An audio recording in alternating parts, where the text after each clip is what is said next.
La idea de hoy es hacer un programa que lo estamos haciendo, todos ustedes van a ser extras y protagonistas, con lo cual le voy a pedir bastante información sobre el comprovendo, que va a ser la pregunta de ahora.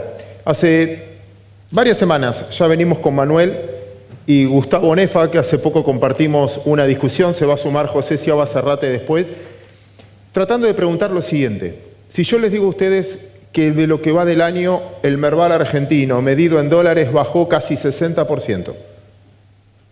Por sus caras, algunos ya lo saben, con su cuenta corriente. El tipo de cambio vale la mitad, o sea, el peso perdió casi la mitad de su valor. Además, la inflación terminó siendo el doble de lo que esperábamos a principio de año. Además, el riesgo país está casi al doble, un poquito menos del doble de lo que estaba a principio de año. Vine a traerles todas noticias positivas. Pobreza, desocupación, recesión, bla, bla, bla. La pregunta que hacemos siempre con Manuel es, dado estos datos, ¿Argentina ya chocó? ¿O todavía falta algo más? ¿Quién de los que está acá piensa que Argentina con estos datos ya chocó? 1. Guille, 2, 3. ¿Quién piensa, Santi, quién piensa que todavía falta lo peor? Gustavo, te escuché, podés levantar la mano. ¡Wow! El programa anterior, me acuerdo que nosotros decíamos eso. Ojo, porque los mercados, si hay algo que aprendí después de 30 años de mercado, es que el mercado siempre castiga los consensos. Si estamos todos de un lado, es muy probable que pase lo contrario. Y si la mayoría cree que viene lo peor, supongo que ya habrá vendido. Y si ya vendió, cuando alguien espera algo muy malo, pero muy malo y solo vino malo, puede ser una alternativa. O, al revés, se puede dar, como muchos piensan acá, la profecía autocumplida. Si todo el mundo cree que algo va a venir feo, probablemente no compren y eso acelere un poco la baja. De los que están acá, ¿quién ya tiene bonos y acciones? ¿Y quién de los que tiene bonos y acciones, no sé si la cámara los puede enfocar, aparte ya vemos el número de comitentes y si las tiene declaradas, chiste. De los que tienen bonos y acciones, ¿quién a pesar de eso esperan lo peor? O sea, están comprados y esperan algo peor. ¿Alguien se anima a decirme por qué? Locura. Te da no sé qué vender por si te equivocás. ¿Y el que vende? ¿Qué es refugio de valor hoy? ¿Qué puedo comprar que me haga sentir seguro?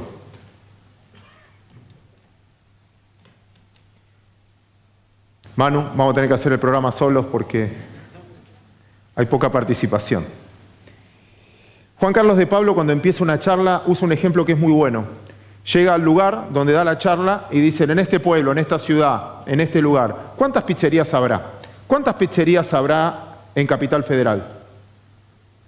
¿500? ¿1000? ¿A todas le va igual? ¿Cuántas dependen de cada una? ¿Cuántas habrán hecho cosas diferentes y cuántas viven quejándose de la suerte del medio? Yo creo que en estos momentos son los momentos más importantes para rebalancear cartera, donde uno puede comprar un muy buen activo, un muy bajo precio, porque la mayoría está muy negativa con todo. No está seleccionando a qué empresa le va bien, a qué empresa le va mal. Esto explota, y si esto explota me voy de todo. Si me voy de todo, los precios relativos pasan a ser una gran oportunidad. Es zona de trading, en parte, porque es difícil que se retroalimenten las inversiones, porque para que haya inversiones tiene que haber expectativas de mediano y largo plazo, y por lo que veo, si ustedes están acá es que les interesa el tema. En algún punto ustedes son formadores de opinión de alguna manera. En ese caso, insisto con que esto es zona de trading, es difícil que siente tendencia, pero me parece que si todos actúan igual, es el momento de elegir productos buenos a precios bajos, porque finalmente si baja está bajando todo. Y el último, antes de empezar con las notas así a modo editorial, déjenme preguntarles también, en términos de mercado, ¿quién de los que está acá ya en su historia ya vivió alguna baja de mercado? 2, 3,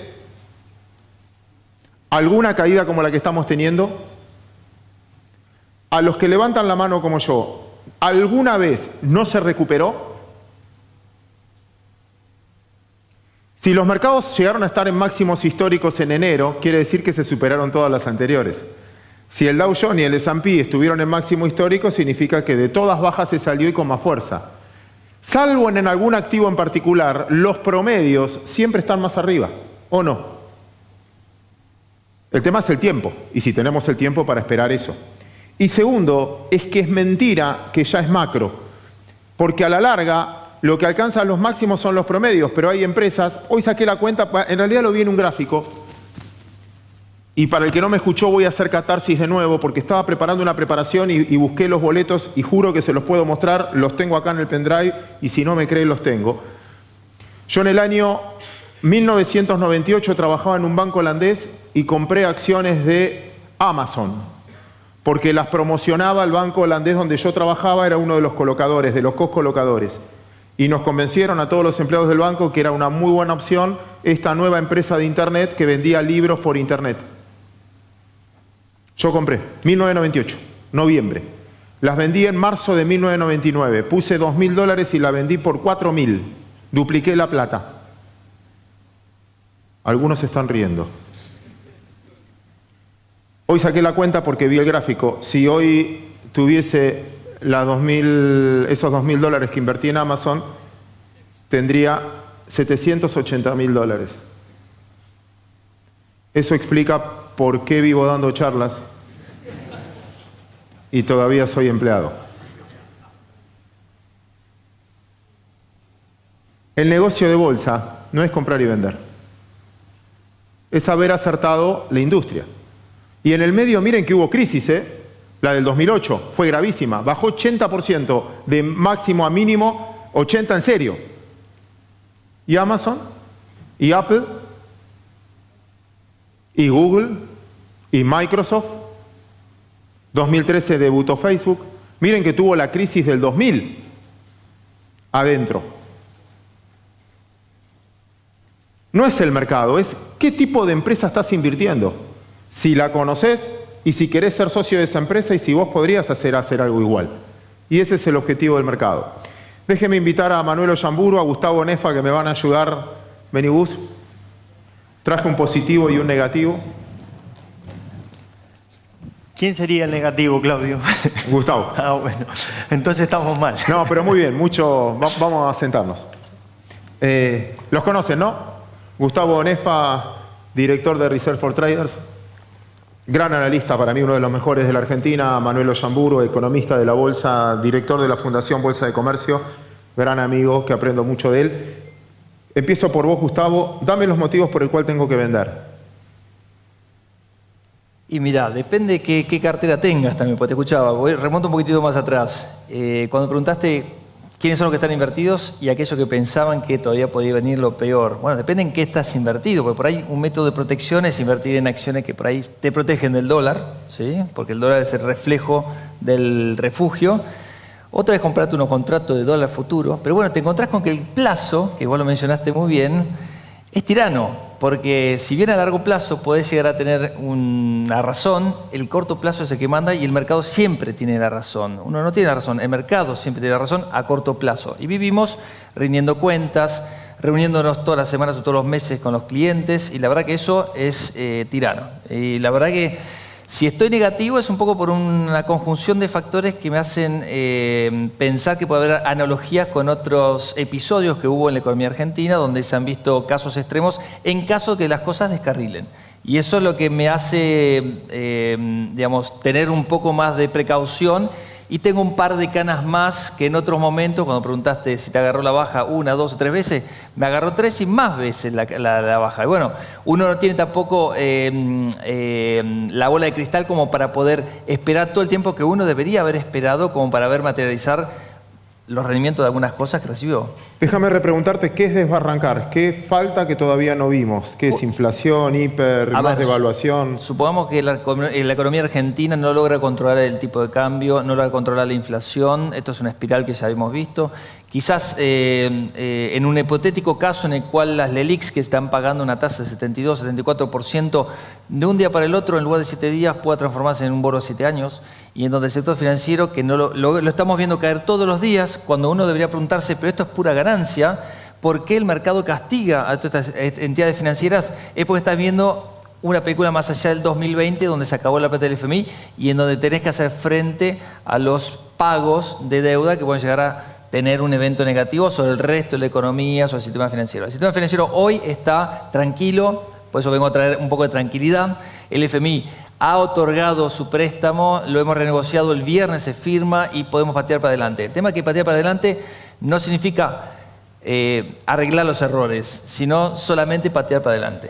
Cuando hoy salió el dato del déficit fiscal y de la rigidez económica, ¿te preocupa más la actividad económica micro o te tranquiliza más que se controlen las variables macro que te preocupaban en la primera pregunta? Mira, la política define política económica y tiene injerencia sobre la economía y sobre los mercados, obviamente. Y a su vez, la macro ejerce una influencia enorme sobre la micro. El tema es que siempre vas a encontrar una linda casa en un mal vecindario y siempre se va a revalorizar, pero está condicionada a ese vecindario. Entonces, quizás la prima, digamos, el castigo, ¿sí? O el factor de descuento para Argentina, sociedad anónima, con ese 60% de caída que vos viste, aplica a todos. Yo conozco modelos de negocio, he visitado empresas en este último tiempo extraordinarias, con planes de expansión muy buenos, pero que están limitados, digamos, a las condiciones de Argentina, que solo pueden empeorar, según mi perspectiva, en los próximos 6 meses en la economía real. Ahora, es cierto lo que vos decís, que a nivel de mercados financieros, quizás hayamos visto gran parte del recorrido negativo que se debía esperar a esta altura. Manu. Abro con lo que vos empezaste, Claudio. La pregunta es si ya chocamos o si tenemos que chocar. Y a eso me refiero a las dos patas, la pata macro y la pata del mercado financiero. Déjame que le pregunte a la gente, ¿quién de ustedes cree que la economía va a mejorar en los próximos 6 meses? Bueno, hay 4 o 5 optimistas y el resto no. Lo que digo es... Bueno, convengamos que ellos tienen casas de suicidio. Y es por eso. No, creo que en realidad ya estamos anticipándonos todos a la caída, a la recesión. Creo que estamos todos atajados de eso, ya lo estamos viendo. ¿Y por qué si todos sabemos eso, voy a pensar que no está reflejado ya en los precios? Eso es lo que yo me pregunto. ¿Qué me llevaría a pensar que eso ya no está reflejado en los precios? Que una caída del 60% del Merval en dólares ya no está reflejada en los precios. Venimos de un riesgo país que superó los 800 puntos, que ahora está por debajo de los 700. Es verdad, no tenemos el riesgo país de Brasil. Con lo cual tampoco es que se está esperando una economía argentina pujante y sin problemas, pero creo que gran parte de todo lo que conocemos y lo que sabemos ya está en los precios. Entonces, yo lo que digo es, el otro día veía un gráfico que siempre que hubo una caída tan fuerte, 62% en dólares del 18 de enero, que fue el máximo del índice Merval, hasta el 30 de agosto, que fue el mínimo, estamos arriba de ese mínimo, siempre que hubo una caída tan fuerte, le costó mucho al mercado volver a armar tendencia. Por lo menos 6-7 meses hasta que armó tendencia. El tema es, si ya vimos el mínimo, bueno, será cuestión de esperar. ¿Qué queda para adelante? Queda el problema que ahora apareció, que estamos un poco preocupados con las LELIQ, a ver si eso realmente tiene sustento en el tiempo. No, no lo tiene. Claramente que no lo tiene. Ahora, ¿quién no lo sabe eso? Y si todos sabemos que no lo tiene, ¿por qué todos nos estamos corriendo a comprar dólares? ¿Por qué el dólar está bajando? Si todos sospechamos que es insostenible. Ahí es donde yo voy. Me parece que estamos tomando decisiones y si todos supusiéramos que eso es insostenible, ¿por qué no estamos actuando? Ya está en los precios, eso es lo que yo digo. Entiendo mucho lo de las LELIQ, vos lo mencionabas. Pregunto, si la inflación fue del 6,5. Sí. Y anualizo, sé que está mal, pero anualizo que es el último dato que tengo. Me va a dar arriba del 80. Sí, lo que pasa es que estás anualizando la inflación de septiembre, que es pasada. Perfecto. ¿Y la LELIQ es a 7 días? Sí, está pagando 1,4% semanalmente. Es tasa real normal. No es alta la tasa, es alta la inflación. Bueno, pero eso implica que la inflación de acá a un año va a seguir siendo muy alta. Y sí, porque realmente el presupuesto lo marca. El presupuesto está marcando que el año que viene la inflación va a estar arriba del 30%. Déjenme preguntarle algo a ustedes. ¿Alguien coloca dinero o pesos? ¿Tiene plazos fijos o algo? ¿Cuál es la mejor tasa que obtienen? 48,50. Esa es la tasa pasiva. Un cheque de pago diferido debe estar en 50 o menos. Menos. Una LEVAC en el mercado secundario, 48. Una LECAP que se licitó el otro día en el mercado secundario, 50. Entiendo lo de las LELIC, pero finalmente es una ganancia y una utilidad bastante buena para los bancos, porque estamos hablando de 20 tasas de spread, o sea, 20 puntos de tasa de spread, con lo cual no veo en riesgo la salud bancaria. Y del otro lado, si no veo en duda la salud bancaria, yo no tengo dudas en hacer un plazo fijo llegado el caso, y desde ese punto de vista puede llegar a ser exitosa la política de agregados monetarios, porque puede ser que, como no hay demanda de dólares, no quiero inducir en la respuesta de ustedes, pero estoy preguntando con opinión. Si hay menos demanda de dólares, que ya lo hay, ya queda claro que los hay, es probable que el central tenga que salir a comprar dólares. Y si sale a comprar dólares, inyecta pesos. Y si inyecta pesos, es probable ver en diciembre que esa tasa de interés afloje. Sobre todo porque quería referir de eso a la sostenibilidad bancaria por la ganancia de spread. Entendiendo que antes, y eso lo escuchamos juntos en una charla el otro día, antes tenía un encaje del 25% sin remuneración, ahora tiene un encaje del 50%, pero todo remunerado al LELIC. Pasó a ser pregunta para ustedes. ¿Puedo arrancar? No, cuando digo que es insostenible es que claramente yo creo que la tasa de interés que está pagando el Banco Central es insostenible y creo que el programa de base monetaria creciendo cero, es verdad que tiene un ajuste por estacionalidad en diciembre, lo veo muy difícil de cumplir si realmente pretenden que la tasa no se mantenga en estos niveles. La tasa en estos niveles es insostenible un año. Una tasa arriba del 60% hasta junio del año que viene es insostenible. En eso creo que todos coincidimos. Preguntar a cualquier empresa te va a decir ya estoy cerrando. Y a nosotros como inversores lo que nos tenemos que poner a pensar es qué actividad genera un retorno de más del 60% en dólares. Ninguna. Bueno, de más del 30% en dólares, ninguna. De más del 20%, muy pocas. Entonces, ¿qué significa eso? Que tarde o temprano gran parte de esa tasa se va a terminar licuando con aumento de la inflación y aumento del dólar. Ahora, eso no va a poder durar mucho tiempo. Yo creo que el Banco Central el año que viene probablemente tenga que rever esta meta de base monetaria creciendo cero, más allá del ajuste por estacionalidad. Ahora, por otro lado, veo que hay un pánico generalizado en cierto sector, pero en realidad la gente sigue haciendo, como bien vimos acá, hay gente que todavía se sigue colocando en pesos. El límite, me parece, de las tasas de interés, que claramente son insostenibles estos niveles, te lo va a poner la calle, te lo va a poner el clima social y la cantidad de quiebras, de cheques rechazados que va a haber en la economía en los próximos 6 meses. Ese va a ser el límite, ese va a ser el grado de tolerancia que va a tener quizás el gobierno en aceptar, digamos, una caída del PIB del 3% este año, 1,5% el año que viene, y que no se deteriore. Y volviendo a lo que decía Manuel, yo creo que siempre se puede estar peor. Ese es el problema, que uno piensa que ya hemos visto lo peor de todo y cada día nos sorprendemos más en Argentina. Recordemos que en el 2002 hubo tasa de interés durante 2 días del 140%. Eso fue Blecher, que en algún momento quiso que las cosas se normalizaran cuando las cosas habían disparado a un nivel de locura tal. Bueno, el hecho de que en Argentina la base monetaria no crezca de acá a junio del año que viene es una locura. Obviamente que si toca la banda inferior se va a inyectar, como decía Claudio, dinero y va a permitir una baja de tasa de interés sin que se traslade al tipo de cambio. Pero eso está por verse, hay que ver, diciembre es el infinito. Nosotros estamos trabajando con clientes de carne y hueso. Es decir, más allá de que estemos vendiendo un Bonar 2024 o la acción de YPF o la posibilidad de cubrirse con futuro de dólar, nosotros tenemos clientes que tienen negocios. Hay gente que la está pasando mal, como muchas veces lo hemos visto, pero que vuelve a estar, digamos, sobre la mesa el tema de hasta dónde podemos aguantar un negocio real si en el negocio financiero estamos con posibilidad de hacer un 50-55%.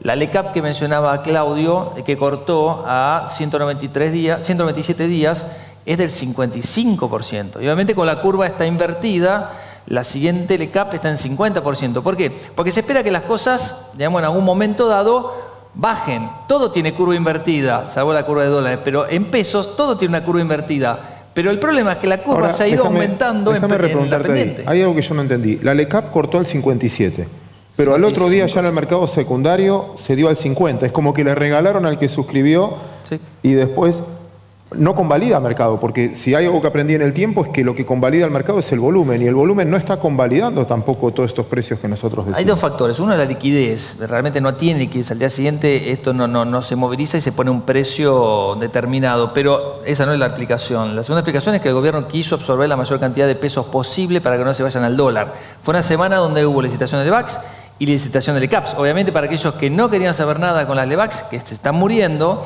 que faltan 2 vencimientos, una licitación, la de noviembre, y mueren, con lo cual está trasladando todo el flujo hacia las LECAPs. Son la nueva modalidad de inversión y lamentablemente para ustedes son horizontes de inversión de 6 meses, un año y medio. Digamos, no es un mes, no es el mes a mes. Entonces estamos en un mercado que es más ilíquido, en un mercado que es más largo y es un mercado donde lo emite la tesorería, no emite el Banco Central. Hay 3 factores que ustedes deberían tomar en cuenta a la hora de invertir ahí, pero el gobierno nos está derivando ahí. Entonces, ¿qué es lo que podemos hacer? Cubrirnos. Lamentablemente hay, digamos, un método imperfecto de hacerlo, que es o bien invertir menos o bien cubrirse por el lado del dólar. Pero bueno, lamentablemente los instrumentos que tenemos son limitados. ¿Pero no es más genuino? Sí, obviamente, que la tesorería aumente. Obviamente, no hay muchos bancos centrales que emiten deuda. La Reserva Federal de Estados Unidos no emite deuda. Es decir, tiene sus pases con la red de bancos comerciales de Estados Unidos, digamos. Ahí están los fondos federales, pero no es una entidad que emite. El Banco Central de Argentina sí emitió para absorber. Es un instrumento de política monetaria. Justamente, no es normal porque eso se transformó en un bono, en las carteras. Desde diciembre del 2015 que pudimos incorporarlo a las carteras, ¿sí? Antes licitaba el banco por cuenta, después de sus clientes los repartían en distintas cuentas, pero tenía que ir a la licitación del banco. A partir de diciembre de 2015 se ha popularizado este instrumento y como todo instrumento que se ha popularizado y que pegó y que realmente absorbió muchísimo peso, digamos, se ha difundido demasiado. ¿Qué empresas ganan plata hoy, si hay alguna que gana plata? Bueno, acabaste de nombrar un sector que va a ganar plata seguramente, que es el sector financiero. Si el sector financiero está colocando al 70% y después paga 40%, está teniendo un spread enorme. Ya solamente con el spread de tasa ese, el sector financiero está ganando dinero. Los bancos han salido a recomprar acciones al mercado. Banco Macro, hoy veía que fue desde el segundo semestre el papel que más cayó del panel líder fue Banco Macro, que ha recomprado cualquier cantidad de acciones, no logra levantar. Pero y ahora emitió un programa de recompra adicional de 5% de capital. El sector financiero claramente, y otro papel que ha reaccionado bastante en este último tiempo, porque está atado al tipo de cambio, que ha sido Aluar Aluminio Argentino, que ha tenido esa reacción. Yo tengo expectativas también sobre el sector energético, quizá tenga que ver con el sector que puede absorber inversiones de afuera en el momento que vengan. Lo que está faltando es flujo, Claudio, porque hay una frase muy común en el mercado, vos la has dicho muchas veces, flujo mata fundamento, ¿no? Los fundamentos son malos, no son buenos los fundamentos macro que tenemos, de cara a futuro tampoco. Está faltando flujo. La tasa alta y que el Banco Central esté sacando pesos del mercado, está sacando el combustible del mercado, que es el dinero, los pesos. ¿Qué falta? Bueno, estamos esperando a ver si en algún momento los fondos de mercado emergente, yo creo que ahí es donde está de alguna manera la esperanza del mercado accionario, es que los fondos de mercado emergente que tienen que comprar, empiece a entrar ese flujo y eso pueda de alguna manera reactivar el mercado accionario argentino. Voy a la última vuelta y después me voy a meter con José hablando un poco del mercado internacional, ¿no? Si esto de que esté corrigiendo el Dow y la sanción final. Hoy sacaba la cuenta en un gráfico qué participación tenía América Latina de los emergentes en el momento de los emergentes. Brasil como cuarta, quinta economía del mundo. Eso en algún momento como una buena noticia. Si esto puede meterse al mercado o no, esto de que volvamos a ser emergente. Y la segunda pregunta es, está atado a Brasil, porque ¿qué pasa si Brasil que atraería capitales hacia su economía y habrá que ver qué apreciación del tipo de cambio real habrá en Argentina como efecto derrame? Pero claramente nos beneficia también que crezca y que se aprecie en términos reales porque eso no va a salto, va a ser de 0 a 0,65. Tampoco tengamos mucha expectativa. Va a haber una cartera renovada y vamos a ver las 10 o 12 empresas que van a estar de esa muestra de 20 preseleccionadas, cuáles son las que van a ingresar definitivamente. Pero claramente no han incorporado las acciones, es un factor, digamos, driver de mercado. Yo lo veo recién para el 2018 hoy, lo que sea. Eso es 12 millones de dólares. Claramente Argentina ha caído, digamos, a un lugar donde se encuentra fuera del radar. Y lo peor de que todo que te pueda pasar es que quedes afuera del radar, no que caigas. Porque si caes con volumen, la bolsa puede tranquilamente subir. El problema es que quedemos fuera del radar. Bueno, respecto a lo de emergentes, claramente coincido con Gustavo, creo que eso va a quedar para 2019.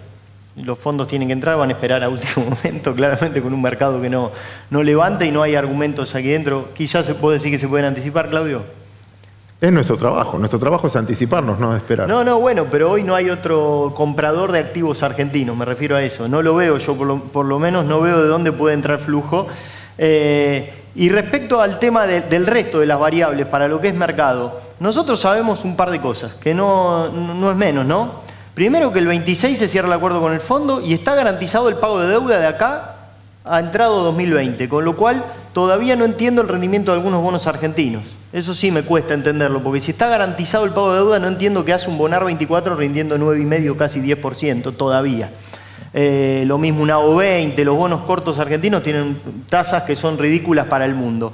Entonces, si sabemos que el fondo finalmente el 26 va a firmar el acuerdo y va a entrar ese dinero, y ese dinero es muchísimo dinero y cubre con creces, todos los vencimientos de intereses y de amortización de acá a entrado 2020, me parece que hay una oportunidad. Y también donde veo oportunidad, yéndome un poquito al mercado de bonos, otros bonos que cotizan con tasas, con rendimientos gigantescos, son los bonos ajustados por SER. Porque si uno está esperando parte de la licuación de la tasa con inflación, de acá a un año, hay bonos ajustados por SER con TIR del 8,5, 9%, lo cual me parece muchísimo. 8,5 más el SER. Más SER, claro. Y yendo puntualmente al mercado accionario, yo no veo de dónde puede haber otro flujo con esta política, o sea, no hay pesos en el mercado argentino para que generen crecimiento con estas tasas del mercado accionario, con lo cual el flujo tiene que venir de afuera y creo que el único flujo que puede venir es de los fondos emergentes, Claudio. ¿Algo que nos hayas dicho que quieras cerrar? No, creo que dije todo. Un tema nada más, con respecto Sí. a la curva de rendimientos. El mercado siempre tiene razón. Y fíjate que tiene dos tramos, un tramo chiquitito, cortito, hasta mediados del 2020, donde vos podés arbitrar esa seguridad que tiene una tasa de interés que arranca en el 4 o 5%, más cortita las letes. Obviamente la tasa de corte que esta semana vamos a ver es un mínimo de 5,5. Ponele que corte en 5,5. Hay algunas letes un poquito más largas, 6, 6,5. Y después empiezan los rendimientos de 8, de 9 y se detiene 9, 10% y de ahí todo el resto de la curva está en 10%. Claramente el mercado arbitra eso, sabe que hay una pendiente normal hasta el 2020 y de ahí en más es la nada misma. Porque o renegociamos con el FMI o realmente crecemos al 3% y bajamos el déficit fiscal y logramos un superávit fiscal y eliminamos el déficit de cuenta corriente y nos hacemos más serios a nivel institucional, o realmente en el año 2020 nos vamos a tener que enfrentar a algo mucho más difícil. Y el mercado precia eso. En realidad, la plata del FMI está condicionada a los plazos y obviamente al destino de los fondos, que es la deuda pública y bancar el déficit fiscal. Así que me parece que el tema de la curva creo que está arbitrada justamente con un tramo cortito hasta el 2020, con una pendiente positiva y después totalmente flat, hasta incluso negativa. Fíjense que el par está alrededor del 9%, los discounts están por debajo del 10%. Así que eso es lo preocupante, creo yo, que está quebrada la curva de rendimientos. Déjame, sí, voy a decir algo más, perdón, Claudio. No, que me quedé pensando en el ejemplo que diste de Amazon. Yendo de vuelta a los activos, a las empresas argentinas. Las empresas argentinas están re baratas, coincidimos en que están muy baratas las empresas argentinas. Entonces, desde ese punto de vista, yo creo que el que compra hoy para mantener, como vos diste el ejemplo de Amazon, lo peor que le puede pasar es que podría haber comprado un poco más barato. Pero claramente ya está pagando muy barata las empresas. Entonces, desde ese punto de vista, quizá independientemente de lo que pasa acá en 2020, porque va a venir un año de muchísima volatilidad, imagínense el año que viene hay elecciones, esto va a ser bastante complicado, pero creo que en 2021, 2022 vamos a estar diciendo, che, qué barata que estaban las empresas argentinas en 2018.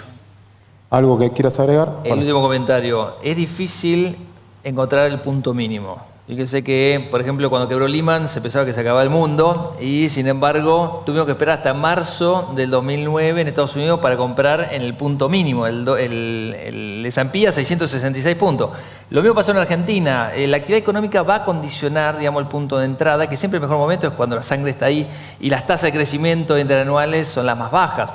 Argentina en el segundo trimestre del 2002 recién, o sea, mediados del 2002, tuvieron que pasar 6 meses después de la devaluación y del default para encontrar un punto mínimo del Merval. Con lo cual, cuando todo parece ser que está sobre la mesa y es el peor de los mundos, ni siquiera ese es el momento como para comprar acciones argentinas. Con lo cual, también parte de la derecha entrar ahora o dentro de un año, dentro de 2 años, porque no necesitas la plata, no tenés un cliente con el cual enfrentarte de adelante y decir, mira, perdimos otro 10% este mes. Claramente este puede ser un momento donde encontrás empresas baratas. Realmente nadie sabe qué es lo que va a pasar, pero las empresas baratas están. La gran pregunta que hay que hacerse también es si eso es un castigo o si es una oportunidad. Si es un castigo y está arbitrado el riesgo con el castigo, no hay oportunidad. El tema, Gus, es que, le voy a robar una frase a Claudio, solamente vamos a saber si el mercado tocó mínimo el 30 de agosto de acá a 6 meses. Exactamente. Siempre te enterás que algo era un mínimo 6 meses después. Sí. Y cuando decís acá compro, no vuelve nunca más. Y algo te enterás que es máximo. 2 cosas, cierro con una conclusión, les agradezco mucho y vamos a la parte internacional con José. Una conclusión solo que me dejo de los dos. Si hay algo que aprendí en muchos años es cuando contrae volumen es muy sano y cuando expande volumen necesita subir mucho de precio, si no, no confirma. Los mercados récord, si ustedes revisan cualquier récord histórico, siempre fue con récord de volumen y los pisos siempre es con mínimo de volumen. Me estoy autoengañando quizás. El segundo dato es cuando los dueños de las empresas venden, vendan. Cuando hay récord de IPOs, vendan. Nunca falla. Y cuando las empresas recompran, recompren. Nadie conoce la empresa como el propio dueño. Tuvimos, cuando salió Superbill, hoy Superbill recompra con lo que cobró, creo que recompra 2 veces el banco, el tipo. Sí. Cuando cada una de las empresas que salieron récord de IPOs, y ayer, esta es un dato de la Federación de Bolsas, hicimos una cuenta ayer, fue el mínimo de los últimos 10 años de IPOs de mercados globales. Globales, ¿eh? De ninguna empresa nueva cotizando, ni tecnológica. Antes, ¿se acuerdan? Salía Snapchat, Twitter, todos los días algo nuevo. Este mes fue el mínimo de los últimos 10 años de IPOs. No sé si los convencí en algo, veo que no. Me asustaste un poco con afuera ahora, después de eso. Ahora lo vamos a discutir con José Sciaba. Les pido un aplauso para ellos. Gracias. Muchas gracias.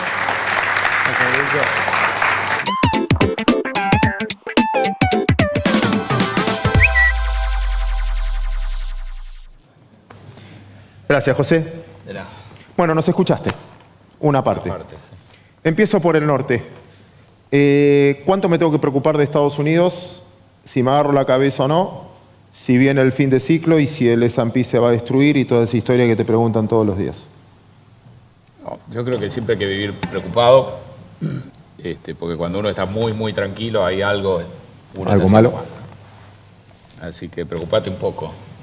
Creo que la situación es complicada hacia adelante. Me parece que Trump está cambiando, Trump y el mundo, y los votantes del mundo están cambiando el mundo que conocimos de una manera riesgosa y que probablemente termine mal. Pero tu pregunta es muy prosaica, es ahora, etcétera. Y ahí creo que la situación está mucho mejor que las preocupaciones que hay, inclusive me parece que esta caída también está ayudando de alguna manera a digerir una suba que fue muy fuerte en el tercer trimestre y que a lo mejor sirva también para favorecer otra suba más adelante, antes que termine el año, principio del año que viene. ¿No sos catastrófico por lo que escuché?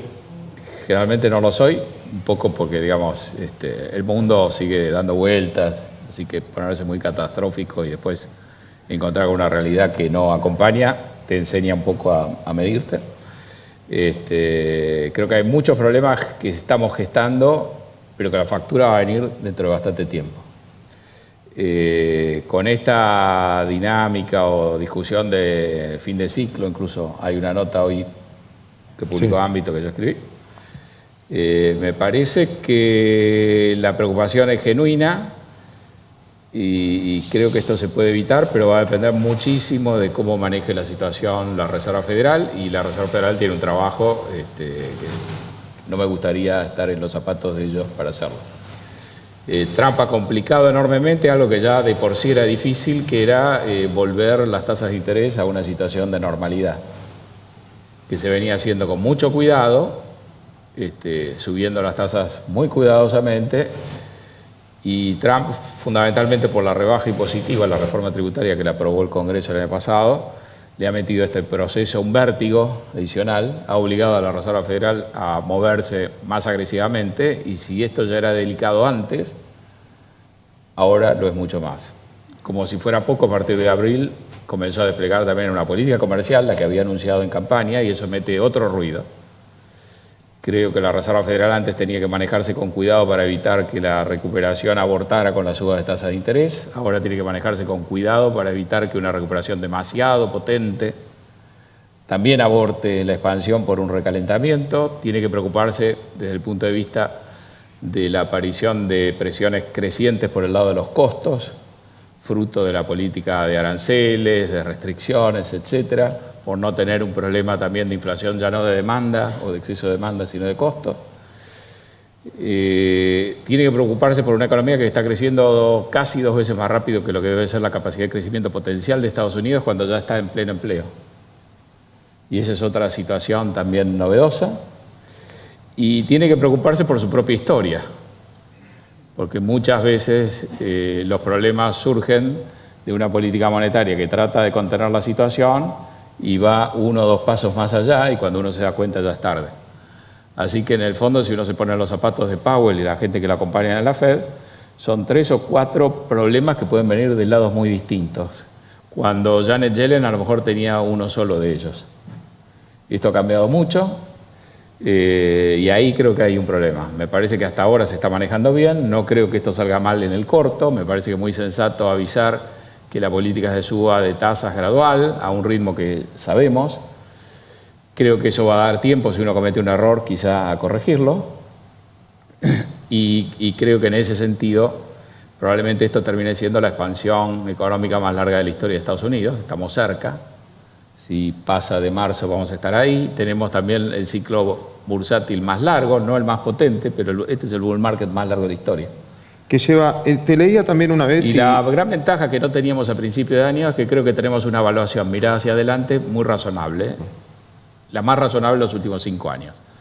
Eso en parte se debe, sin duda, a la baja de impuestos y el hecho de que eso le ha transferido una porción de las ganancias antes de impuestos que generan las compañías mucho más alta para los inversores. Pero es una situación muchísimo mejor en ese sentido que la situación con la que estuvimos conviviendo de una manera un poquito incómoda los últimos 2 o 3 años. Justo iba a reafirmar eso para darle una vuelta. Te escuchaba el otro día, nos tocó replicar esta conversación y te leía. Una cosa es los precios y otra cosa es la evaluación de las empresas. Los precios pueden estar en máximo, pero la evaluación no, si las empresas ganan un montón de plata. Y vos decías y sostenías que los precios pueden estar en máximo, pero las valuaciones para nada están en máximo, que las empresas ganaron bastante plata que justifican estos precios. Cuando uno le pregunta a las empresas, cuando las empresas hablan, cuando presentan los balances, presentan el guidance, la opinión que ellos tienen hacia adelante, qué problemas tienen más allá de lo que está ya en los balances, uno no ve problemas que uno esperaría que tuvieran más dimensión, como por ejemplo toda esta política comercial de la cual estamos hablando. Hoy por hoy tiene un efecto sobre las compañías, cuando las compañías nos hablan de qué horizonte creen que van a tener que enfrentar los próximos 6, 12 meses, el impacto es bastante bajo. Entonces todos estos elementos de alguna manera me parece que favorecen la idea de que no hay un fin de ciclo ya. Ahora, ¿dónde está el problema? Me parece a mí. El problema está en un cambio político que está pasando en el mundo muy importante. Empezó con el Brexit, con Trump, lo estamos viendo por todos lados. Creo que el votante está dando un mandato a la política muy contundente en muchos países a la vez, donde esto es más importante es en Estados Unidos. Ese mandato, o lo que están haciendo los líderes con ese mandato, es un cambio bastante profundo con respecto a lo que estábamos acostumbrados, sobre todo en Estados Unidos. Y yo creo que eso, no de manera inmediata, pero más adelante, va a generar repercusiones. Me parece que las políticas son de menor calidad, toman mucho más riesgo. Todo se ha tornado más procíclico en una etapa donde el ciclo está expandiéndose, con lo cual más bien esto a lo mejor en el corto plazo tiende a fortalecer la expansión, pero creo que nos va a causar un gran dolor de cabeza en el largo plazo. Pero no en los plazos usuales cuando uno tiene este tipo de conversación. Quizás un tema no económico al cual deberíamos prestar atención para ver qué dimensión tiene esto, es entender que con Trump cambió la política de derechos humanos tradicional de Estados Unidos. Eso no es un tema central hoy en la relación con Estados Unidos, y pasar revista en el último mes a una serie de acontecimientos. Está en los diarios la suerte de este periodista Khashoggi en el consulado de Turquía. Los otros días leímos que el jefe de Interpol había ido a China y desapareció por 2 semanas, hasta que después lo empezamos a anunciar. Un cambio trivial empieza a mostrar, simplemente leyendo los diarios, un cambio de comportamiento en los países hacia actitudes mucho más agresivas que lo que estábamos acostumbrados. Y me parece que muchos de estos cambios de política económica, este carácter procíclico, el cierre de las economías, etcétera, están desviándose sobre lo que fueron políticas durante 30 o 40 años, y me parece que van a generar, en la medida que se generalicen y que avancen en la dirección que están planteándose, cambios también en los resultados. Y me parece que esos resultados van a ser inferiores a los que estábamos teniendo hasta ahora. En noviembre hay elecciones en Estados Unidos. ¿Cuán relevantes son y qué puede pasar? Noviembre parece muy distante, pero es el martes 6 de noviembre y estamos a 10 días de eso. La elección parece bastante importante, sin embargo casi no hay impacto. Si uno mira los sondeos, promedios de encuestas, hay una probabilidad muy grande, 5 en 6, de que Trump pierda el control de la Cámara de Representantes. Uno esperaría un impacto en los mercados más fuertes, la verdad que no lo estamos viendo. Creo que ese es un cambio importante, sobre todo por la gran debilidad que muestra Trump cuando alguien investiga sus quehaceres o los de sus familiares. Y si los demócratas toman el control de la Cámara Baja, van a poder armar una serie de comisiones de investigación que le van a meter más ruido al ruido que ya genera. ¿Y la debilidad de Trump hace subir al mercado o lo hace bajar? ¿La debilidad de Trump? Bueno, un resultado así, que implicaría, digamos, quebrar la supremacía que tiene hoy Trump, en el sentido que el Partido Republicano, Trump controla las 2 cámaras, la Casa Blanca, está poniendo jueces, etcétera. Me parece que ahí uno empezaría a ver normalmente una sensación de pérdida de poder importante, y eso debería jugar, me parece a mí, en contra. Pero uno no ve un efecto en la bolsa derivado de este resultado, lo cual es muy llamativo. Se debilita, porque en contra, pero estoy tentado a preguntarte si no se debilitaría el dólar, y si se debilita el dólar favorece a las materias primas y a los emergentes. Bueno, ahí entras, es un juego circular que depende de qué supuestos hagas para ver qué resultado final hay. Yo te diría que no iría más lejos de pensar si esto debilita o no el poder político de Trump y qué impacto debería tener en Wall Street. Y me veo tentado a pensar que, más allá de todo lo que se dice, Wall Street o la gente que maneja compañías, sobre todo la gente que maneja compañías pequeñas en Estados Unidos, está muy satisfecha con lo que está haciendo Trump y con lo que dice Trump. Eso va a contramano de lo que piensa mucha la gente con la cual uno interactúa, ¿no? Gente de universidades, academia, gente de las 2 costas, etc. ¿Me parece a mí o me estás diciendo cuídate, vende? No, te estoy diciendo que en el corto me parece bien, pero ahí creo que hay un punto débil. Y paradójicamente uno ve cada vez más a Trump como un presidente de 2 mandatos. Las elecciones de mitad de periodo siempre han sido complicadas para los gobiernos que están instalados, y esto parecería ser el caso. Una más. Bajo a Brasil, recién lo discutíamos, ¿puede ser un impulso para la Argentina o puede ser un ancla? Yo creo que ha sido muy oportuno el impacto que está generando en la Argentina. La verdad que 2 meses atrás este resultado lo hubiéramos visto como una catástrofe. Lo que cambió es la percepción en Brasil de lo que es Bolsonaro. Eso es mérito de Guedes, que es el economista que se ha acercado y que Bolsonaro le ha dado mucho aire, un economista muy liberal, etc.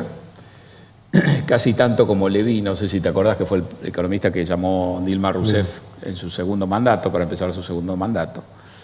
La verdad que cuando uno mira la coalición o la gente que está detrás de Bolsonaro, ese perfil liberal está más bien ausente o no tiene tanto predicamento. Hay más un componente nacionalista, y parte de los anuncios de política económica que hace Guedes o que replica Bolsonaro, como las privatizaciones de empresas grandes brasileñas, a lo mejor van a ser combatidas por el ala nacionalista. O sea que en el fondo Bolsonaro es un gran interrogante, o la política económica de Bolsonaro es un gran interrogante, y sin embargo cuando uno mira la reacción de la Bolsa de Brasil, las variables financieras, lo que hay es una gran convicción que viene algo parecido a Guedes.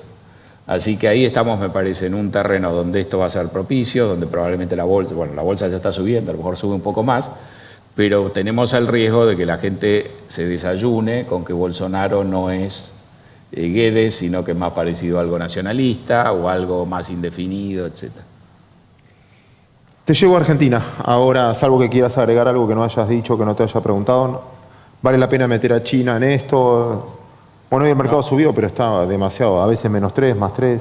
Yo creo que un tema que es interesante, que no hemos mencionado, es esta capacidad que tiene Trump de agitar las aguas, por ejemplo, con la política comercial, no afectar a la bolsa de Estados Unidos, y la bolsa de Shanghái, que estaba subiendo a principio de año, meterla en un mercado bear y hacerla caer 30%. Lo cual es muy curioso, porque entonces Estados Unidos lo que está sacando provecho de esta capacidad que le da, o la ventaja que le da, que el dólar sea la fuente principal de liquidez internacional.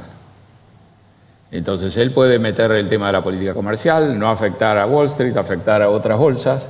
Si la gente realmente se asusta, la gente compra el dólar o compra bonos del Tesoro americano y las tasas no suben.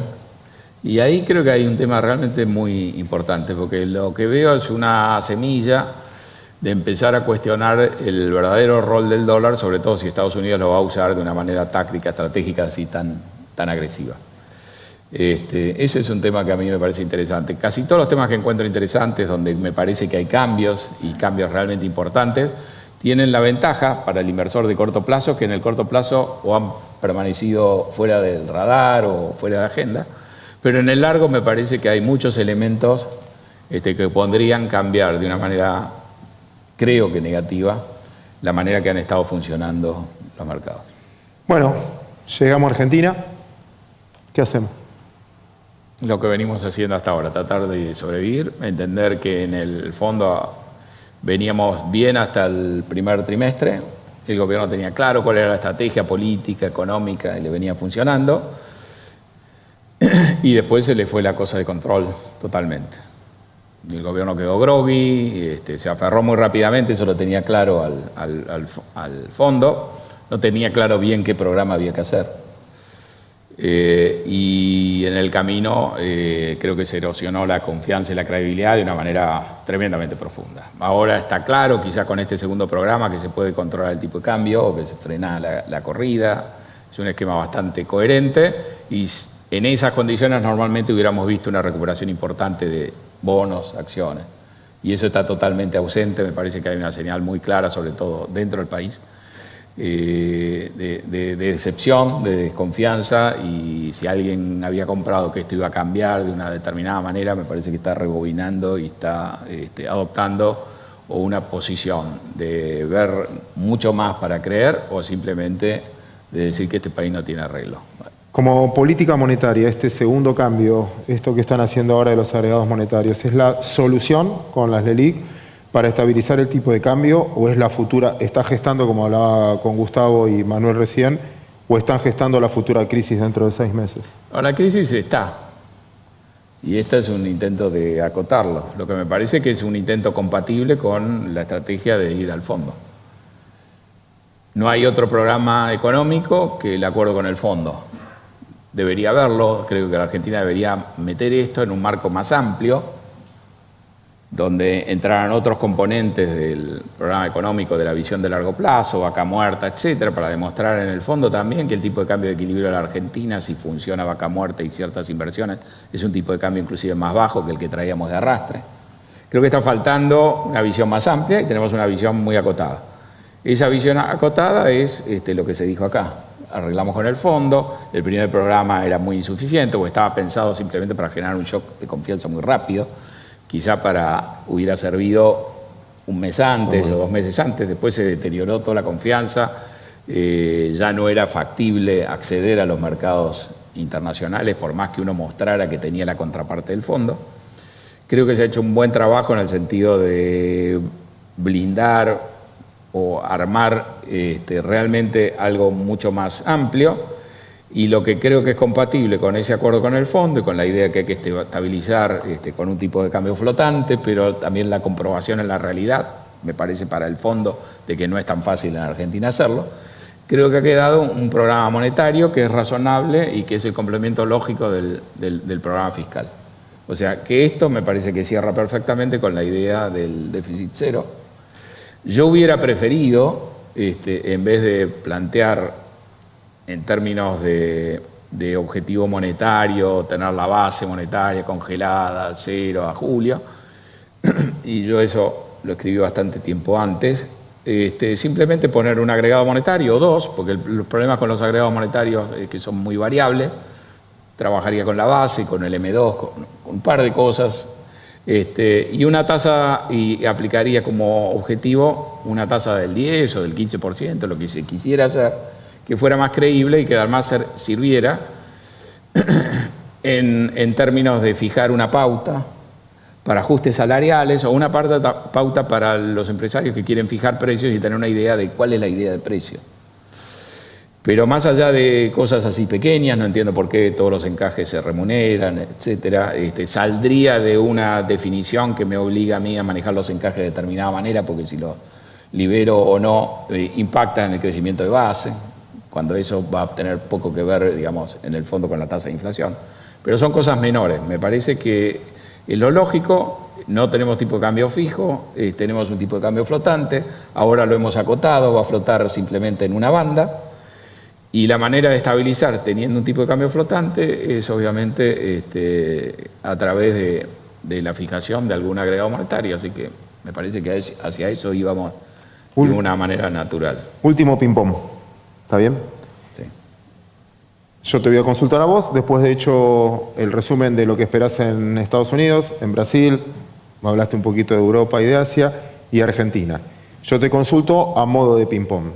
Tengo bonos argentinos, me desespero, los vendo, me voy a algún lado, o ya que los tengo los aguanto. ¿Cuándo los compraste? ¿Cuánto tenés? ¿Cuánto los podés aguantar? Son 20 los puedo aguantar, los tengo. No importa, lo que perdí, ya está aceptado. Entonces seguí el juego, porque esto todavía tiene, me parece, una dosis de desconfianza muy grande y el programa puede avanzar, aún sin ser un éxito, puede avanzar mucho más y generar alguna confianza en el camino. Bien, ¿y si alguien tiene acciones? Te diría que es lo mismo. Yo esperaba una recuperación más fuerte de bonos y acciones, dado el resultado cambiario y el freno a la corrida. Esto no se verifica, en parte porque la situación internacional cambió para peor, porque Powell se metió con un cambio de discurso mucho más agresivo en un momento que para nosotros hubiera sido bueno que guardara silencio un tiempo más, pero por la razón que hay, o que fuera, tenemos mercados que muestran una desconfianza sobre Argentina tremenda. Y yo creo que esto es más fácil levantarlo si los extranjeros compran que esperando que los locales jueguen agresivamente. Y los extranjeros no van a comprar hasta, digamos, que se aclare un poco la situación internacional, en el mejor de los casos, y si no van a esperar la elección. Un aplauso para José, muchísimas gracias. Bueno, listo, liberado. De esta manera cerramos el Comprovende de hoy. Muchísimas gracias a ustedes por asistir. Y como dijo Santi, a ver si nos reencontramos todos en la próxima Copa América, tratando de esta vez de que a la Argentina le vaya mejor. En la bolsa nos pasa lo mismo, confundimos lo que queremos que pase con el profesionalismo y de eso estamos. Así que gracias, Marce, por haber estado. Y bueno, nos reencontramos la próxima. Gracias a todos ustedes por haber venido.